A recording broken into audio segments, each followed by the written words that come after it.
As you practice, develop your practice, the hardest part is maintaining mindfulness, the strength and the continuity of mindfulness, and particularly having a job, going to work, it uses up a lot of mental and physical energy, and that drains away, at the same time your mindfulness tends to slip, becomes weaker.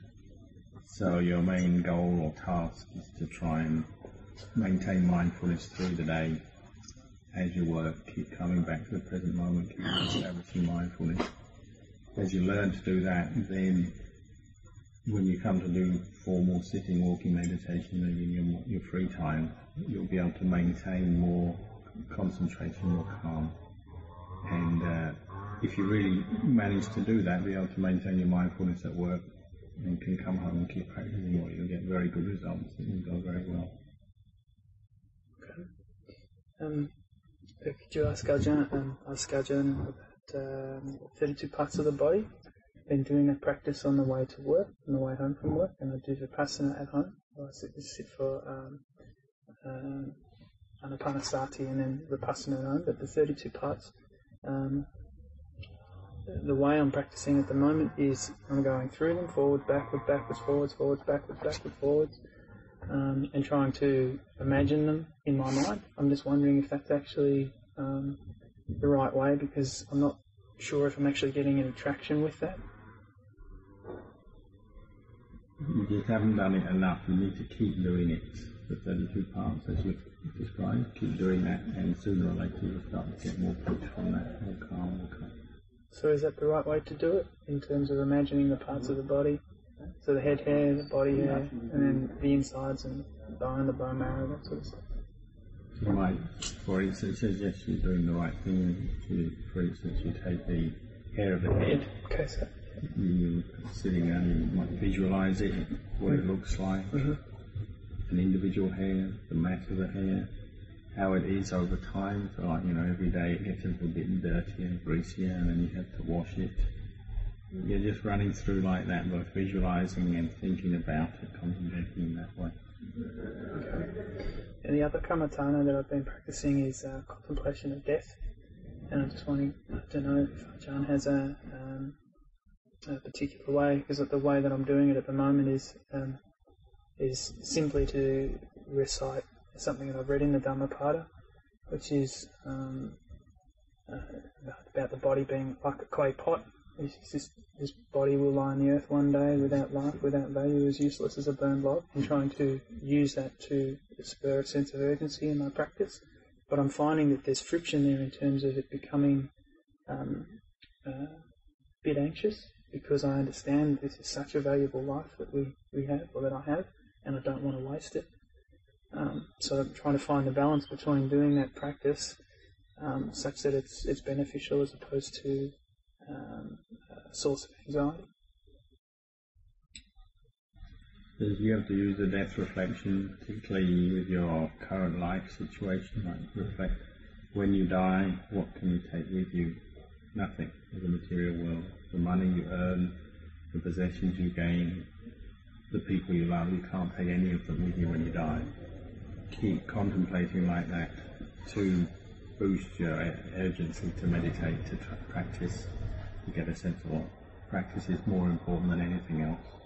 Because death is coming and I'll lose all this other stuff. He says if you keep contemplating like this, you might reach a point where you feel ready and a sense of enough of earning money and living in the world. You might want to go off and become a monastic and train in that way. And can you ask Ajahn how he knew that he wanted to be? Because I feel this growing, but it's kind of hard to know when the lesson plan ceases to be as a layperson and practicing versus as a monastic or a bhikkhu and practicing. So I'm just trying to work out when, is there something that will tell me that, that it is time, or is it something that you just make up your mind whenever? He said generally it comes, one reaches a point, meditating regularly, practicing regularly when it reaches a point, one senses it's time to leave all this behind. There's no point carrying on in the world now. It's time to just devote myself to the Dhamma and go to the monastery or whatever. the classic comparison he gave is, it's like somebody's seen that the house is on fire and it's time to leave. And if it's really on fire, you see it's on fire, you don't waste any more time, you don't think about it, you go and you leave. You reach that point in your meditation, in your contemplation, where you realise it's time to go. And you don't really want to stay anymore as a lay person. You're ready to go. Okay. If you could thank Ajahn and just wish him a long, happy and peaceful life, and may he be happy, may he be successful, may he be liberated. He says when you're ready, then you should come and ordain as a monk. I will. Tell him I will. When I'm ready. It says if someone keeps practicing meditation, keeps trying to improve their practice, understand the Dhamma more, then usually they reach a point where they can see that the lay life is a bit more limited. You've got to earn money, and you've got to use your time and energy in many different things, whereas they'll see, the best opportunity to really pursue this practice now is actually in the monastery or the monastic life.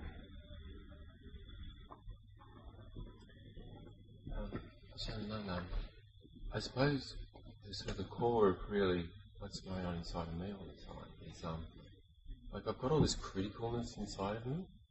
I'm really lacking in tolerance of things. Just there's not much sabai, I suppose is the word. And I suppose I would appreciate some sort of advice on how to maybe use meditation or practice in some way that sort of really gets at that, because I don't really think I'm making much progress in that, and that's the thing that sort of defines how I react to things in life and make decisions and so on.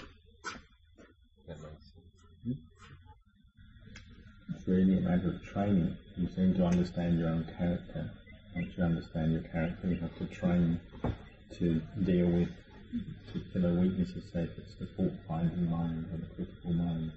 You really have to develop the metta, the tolerance, the kindness to counter that, the positive thinking to counter that. And it's a matter of training, because you know the problem, you know where to look. So every time you notice the fault-finding, the critical mind coming up, to change that back to a more positive thought, kindness, tolerance, letting go. And just be willing to work with that, train that. That's what you have to do.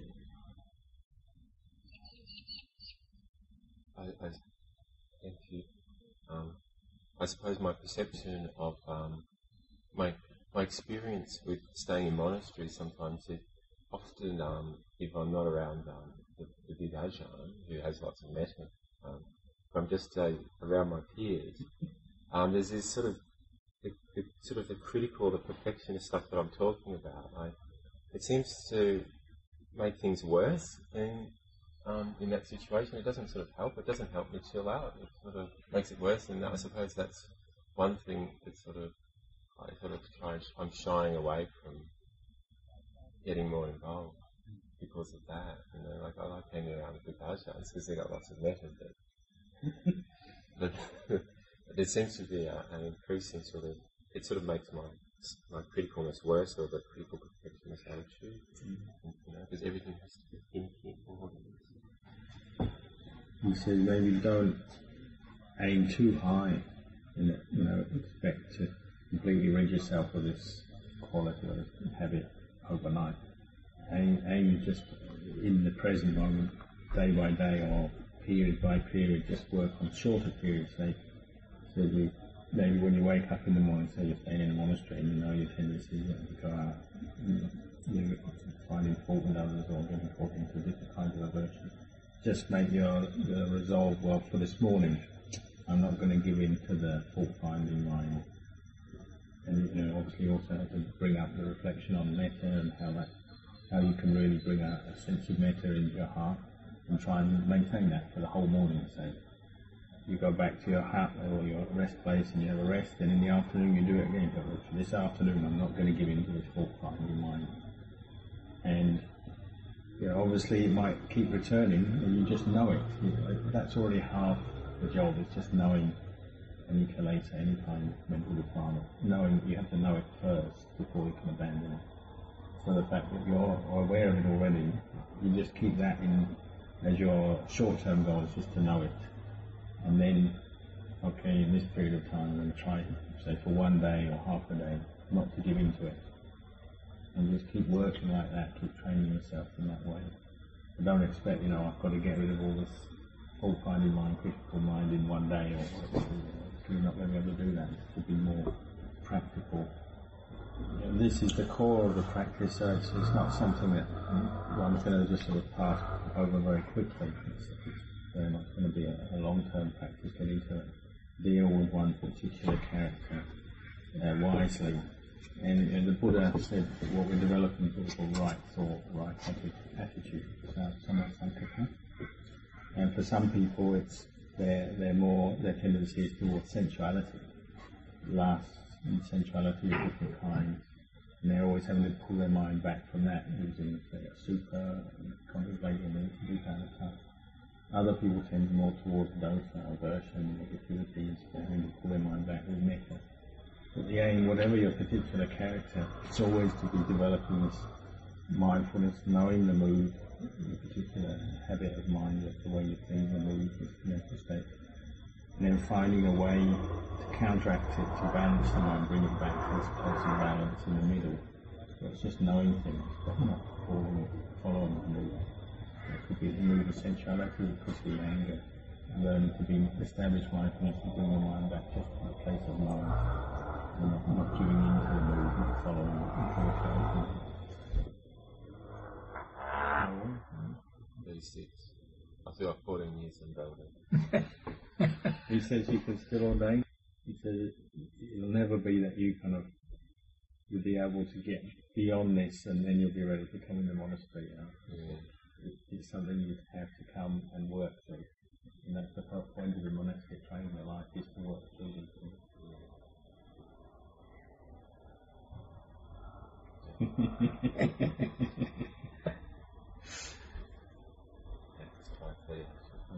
Even if you don't ordain or come to live in the monastery.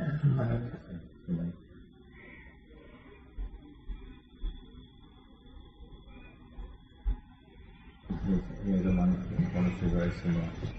Always thinking with the critical mind. ไม่ธรรมดา So it's quite an ordinary, quite common. It means to